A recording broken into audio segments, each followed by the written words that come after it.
What's up, Savages? Welcome to the Savage Syndicate podcast, where I inspire the average person how to become hard to kill. Physically, mentally, spiritually, financially. Each one of my guests is going to help you become hard to kill in one of those aspects. So sit back, enjoy, subscribe, share, and stay safe, stay savage, stay hard to kill.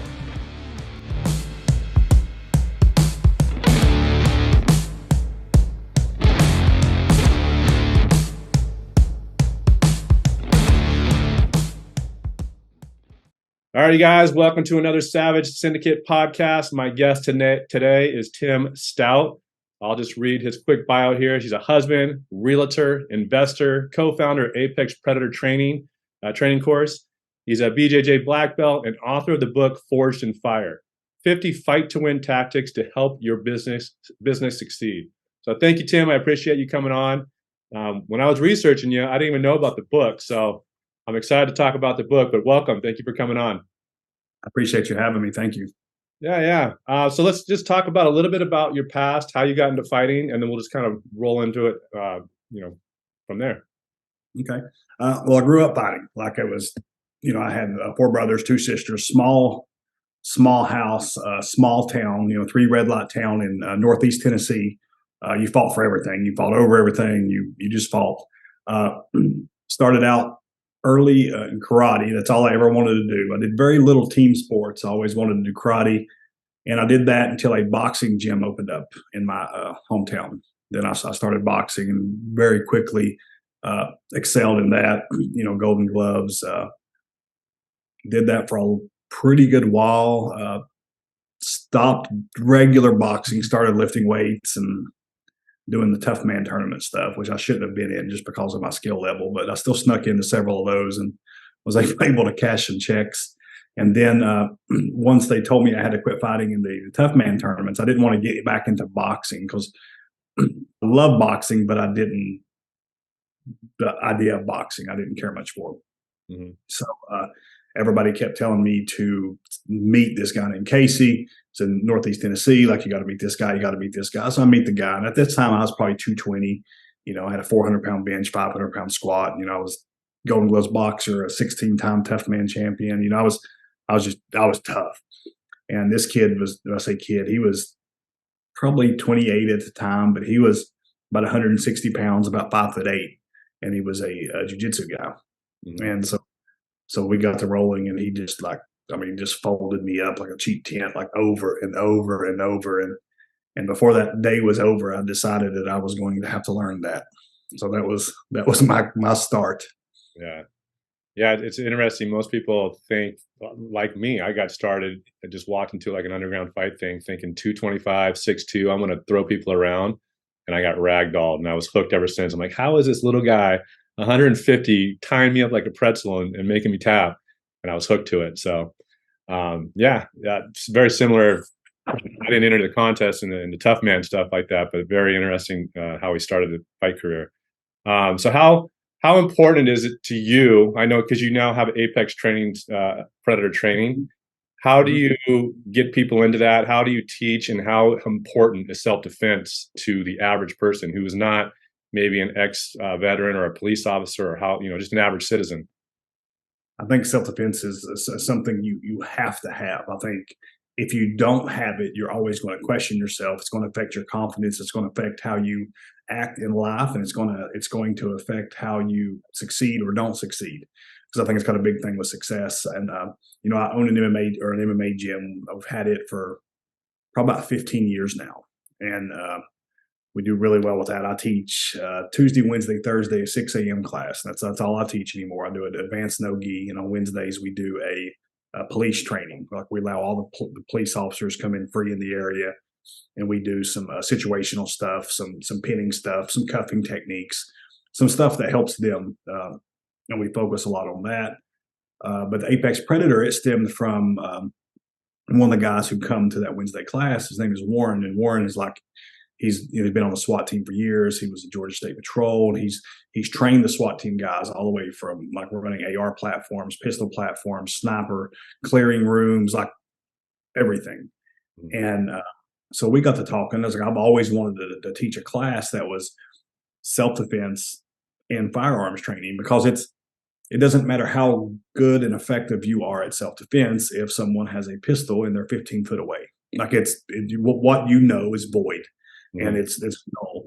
And so you have to be well equipped in both. So we started Apex Predator training, and the goal is we have a 4 level system, and it's basically like level 1 is basic boxing, clinch wrestling, a little bit of submissions, and some scenario type, like something that makes you more effective after leaving me than when you found me. Mhm.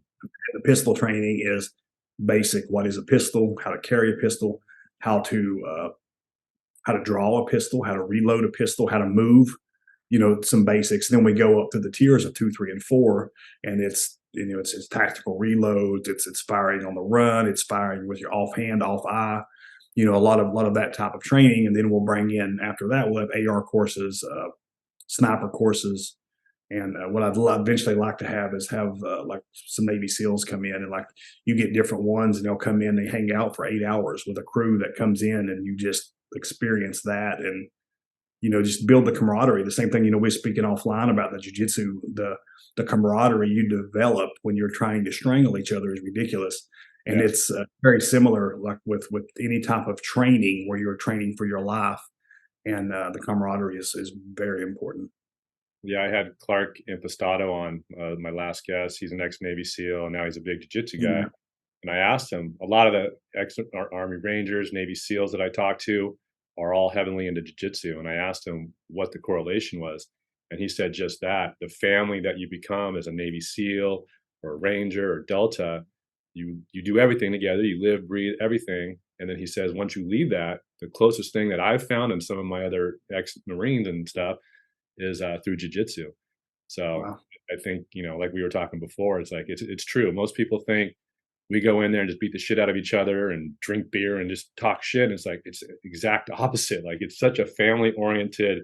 Yeah, we go in there and try to kill each other, but like as soon as I tap, I get up, knuckle that guy up, and we go at it again. It's like there's no animosity, there's no anger, and I think that's what a lot of people think it is. It's just a brutal sport, and I'm trying to change that. You obviously are as well, and we got to change that stigma. But From um, outside the mats, you'll never understand it. You yeah, have to take that first step on. And it doesn't matter if you're a complete weakling who can't defend himself, or if you're somebody like we were, you think you're tough, or you are tough. Everybody, the mat is the great equalizer. It doesn't matter how good you are. I can fatigue you enough to win. And yeah. it doesn't matter how bad you are. I can work with you enough to teach you. And the mats are the great equalizer. Absolutely. Yeah, I love that.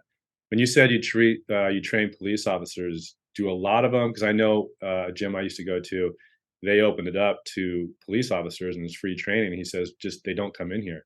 Do you find that a lot of them are willing and want to come and train, or are they kind of like, I'm good enough with what I learned, and that kind of the ego gets in the way? We both. We had that in the beginning. We did pre-police training, and very few people. Then we did, well, my gym or my real estate business pays for 50% of any officer's membership that wants to come. And if they come regular, we go to the public and we're like, hey, you say back the blue. This is how you back the blue. Would you like to sponsor a police officer? And we get a lot of them sponsored in. And but we didn't really get any really good leverage. And now we have a dozen blue belts that are police officers, uh, because what we did is we created a class just for them. And that was huge, because they don't know, they don't want to be rolling around with people they've arrested, people they could arrest, or people who, they have a, when you're in the public and your job is to control, to feel like you've lost control in front of somebody is pretty bad. They Yeah, come on the fence in the police only trainings, and they see that it's not what they thought it was. They see that it's not a pissing contest. They see that it's everybody's there to help. I mean, I'm on the same mat. I've had convicted drug dealers and I have police officers, and they're hugging it up, and it's like, and they don't believe anything the same except that one instance where they're on the mat and they're both there to help each other. yeah. And then we start coming in. And there's a city north of where I'm at in the South Atlanta. It's called Fairburn. We just got to deal with them. And Fairburn is making it mandatory that every one of their police officers, every one of their uniformed police officers has to train with me 4 times a year. Hmm. So And so they come in and, some of them, you question it. A lot of people look at jiu-jitsu like it's karate because they don't know any better. Mhm. And they come in there and these big, strong, athletic guys, and they grab, I'm 44-year-old, and they grab me, and it's just like they realize real fast that it's like they are very, very underprepared, and that encourages them to come on. It allows me to be able to help them, and because it's not only to help them, but it's the more confident I am. If I'm having to arrest somebody, the less likely I have to go into my tools, my pistol, my taser, my baton, and the more I can control them mentally too. So it's a win-win for society and the police officers. Yeah, I just saw something that Tom DeBlas posted where an officer lost the battle and the guy got in his car and took off in his car. And he says every cop should be at least a blue belt level for that scenario, right? Luckily, that guy just got in the car and left. He didn't shoot the officer, but when it's life and death out there, you need to know. I mean, just the basics or fundamentals or something. But this guy he was overweight, he was struggling, and it's like I don't know why more stations don't make it mandatory. It seems crazy to me. But I had a guy talk to me the other day. He goes, "I think all police officers should be purple belts." yeah, And I'm like, "You do?" And they're like, "Yeah." I said, "What are we going to do for the next 5 to 7 years when we get them there?" And they're like, "What do you mean?" I said, "It takes that long to get a purple belt." And they're like, "Oh, I didn't know that." I said, "That's why you shouldn't open your mouth." I was like, you don't know." I was like, if you give somebody 8 weeks of constant training, they'll be way more effective than the normal person. But we've both been on the mat with that person who had zero training, but they're a freak athlete and mhm. they're miserable. You're just like, oh my God, I've been doing this for 20 years and this guy knows nothing. And he almost tore my head off with a headlock that worked in third grade. And Yeah, it's different. yeah. That's the one thing about jujitsu. Like sometimes you're the hammer, sometimes you're the nail. Sometimes I walk out of there going, "Why am I fucking doing this again?" And it's like I love it. There's never a time where I walk out of jujitsu going, "Damn!" Even when I'm getting my ass handed to me, it's still like, "Hey, it's better than not being there, right?" What's up, Savages? Thank you guys for watching or listening to the Savage Syndicate podcast. I appreciate it. I want to take a quick minute to talk to you guys about the Savage Syndicate group I created. I created the Savage Syndicate group with one goal in mind, inspiring you guys on how to become hard to kill. How to become hard to kill physically, mentally, spiritually, and financially. Inside the Savage Syndicate group, you will have videos, 160 videos inside of a library, teaching you the fundamentals of striking, groundwork, situational awareness, tutorials on gas station safety, restaurant safety, large groups, multiple attackers. All of that is inside this library that I created for you. I also have my own personal workouts that I do every morning, all under 30 minutes. They're inside of here. I also have live Zoom calls, either hosting with myself or I have guests on who are professionals at becoming hard to kill. Whether it's physical, mental, spiritual, or financial, all of these are experts here and geared towards making you hard to kill. So go to www.savagesyndicategroup.com, sign up, see you on the inside, stay safe, stay savage, stay hard to kill. Absolutely. Yeah. Absolutely. Bad day on the mat's better than a good day anywhere else. Yeah, exactly. I think the reason why I found you was your social media. I love the tutorials you do. You break down, multiple attackers, headbutting. Like you break down what I like. I've been doing MMA for 20 plus years, and I'm pretty sufficient in a cage, one on one, MMA style. But what I like about your training, and I've picked this up in the last maybe 5 years of my training, is situational training, right? Like if I'm at an ATM with my family behind me, I got to fight and train and react differently as if it was just me walking around somewhere and like the monkey dance and all that stuff. So I really like your social media posts. What is your tag real quick? I'll put a link in here, but just real quick, share what your social media is so people can see what I'm talking about. It's the Moab Stout on Instagram, and I think it's that on YouTube. So we got a ridiculous following. I mean, we started right at when COVID, so we've been at about 2.5 years. We've just crossed 100,000 on Instagram. I've got over 1 million on TikTok, 350,000 on Facebook, which is ridiculous on Facebook, Yeah. and almost at 100,000 on YouTube. So you got a good following. And I'm like you, everything that I do is like I can do the cage fighting and I can do the jiu-jitsu, but with doing jiu-jitsu, I'm competing with the Gracies. I'm competing with Eddie Bravo doing the same videos, but they're doing it better. Yeah. So it's in my knack is the self defense, because that's where I want to think about things. It's like real life scenarios, and it creates a lot of arguments because a lot of people are like, well, jujitsu guys would do this. I'm like, don't go to the ground, because if you take my buddy to the ground, I'm taking your teeth, like I'm stomping you, and everybody else will too. Yeah. And so you have to think differently, just like you said. It's not an MMA fight. It's not one on one.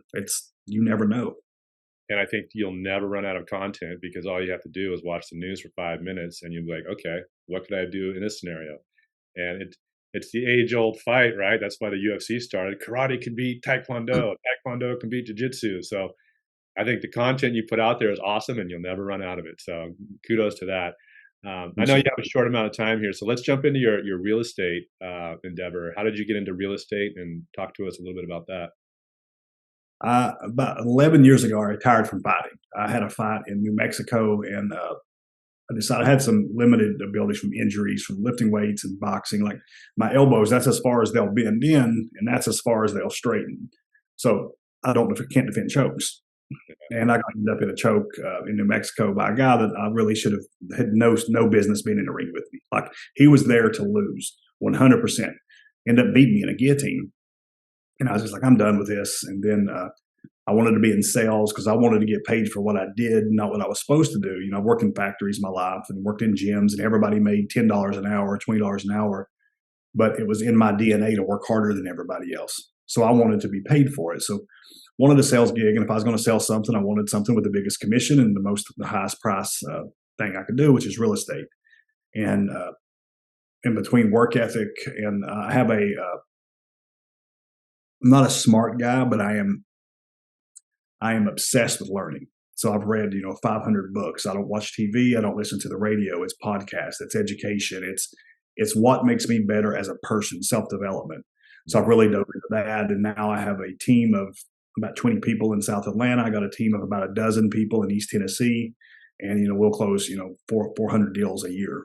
And we help a lot of families, and we give a lot back to the community. So it's a great opportunity for that.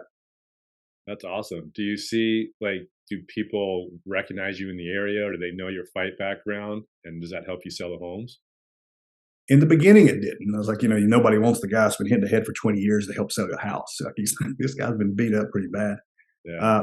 But now it doesn't hurt. And I get seen like all over. Like me and my wife was in Vegas a couple months ago, and it was in Louis Vuitton. She was buying a purse, and this guy come up to me, couldn't even speak English. I mean, he spoke English, but probably as good as I do. I don't speak very good English either. But he's like, Coach Tim. He goes, "You are so inspiring." And it's like from fighting, they see that stuff, and it's like, so I'm much more known for the fighting than I am the real estate, except locally. Locally, like I'm the real estate guy. Yeah. How do you think? What lessons did you learn coming up fighting, the jiu-jitsu, and all that combat sports? What lessons did you learn that you can apply to the selling in the real estate industry?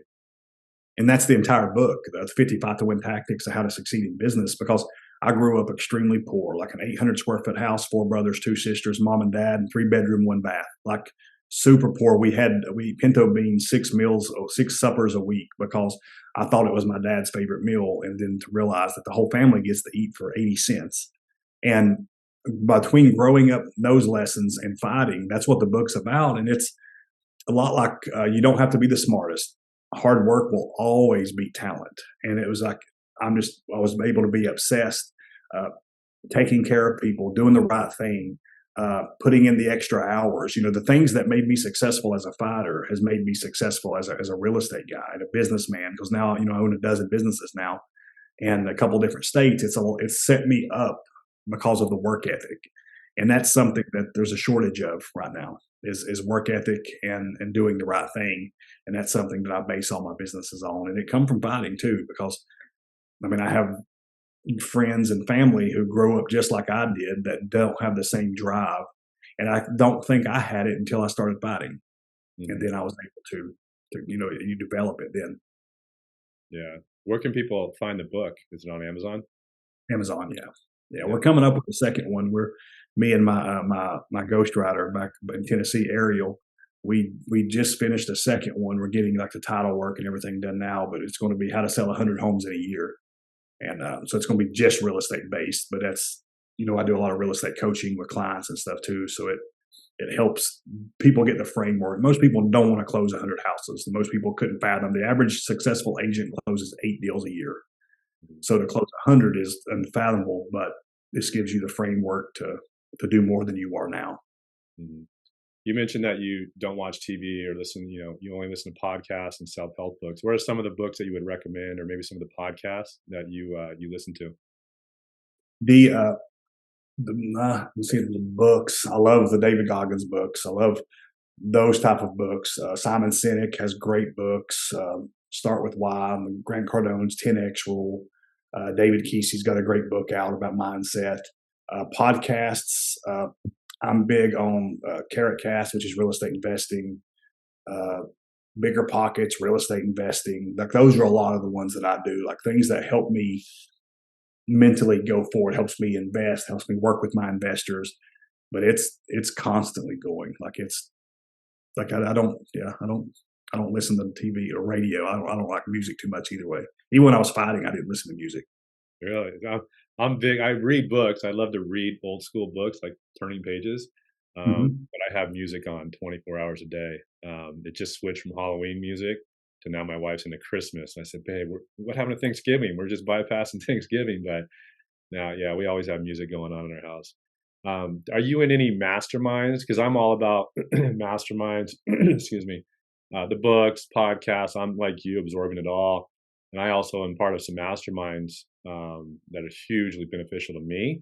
Are you part of any masterminds, or do you have anything like that going on? I've bounced in and out of a few. I've not found one I've really stuck with.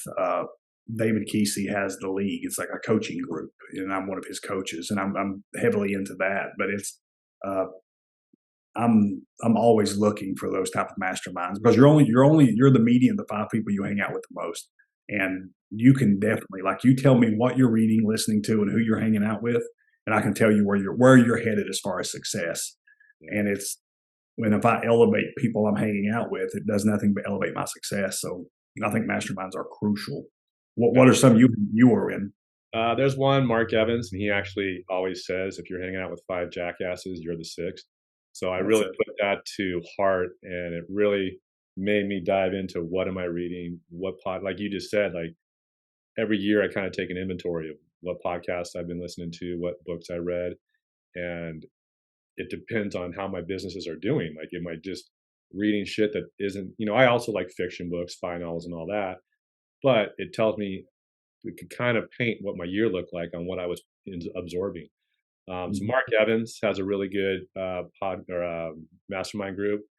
He has a lot of real estate guys in there because he is a real estate guy, but then he has entrepreneurs in every field. So I would really like that one. There's another guy, Mike Fallett, which all these other side ones are because I was in that one with Mark Evans. But I went to Sean Whalen's originally, and I liked the message. I didn't like the delivery. So I found Mark Evans through him, found a couple other people through him. So it's more like, not sheep guy. Yeah.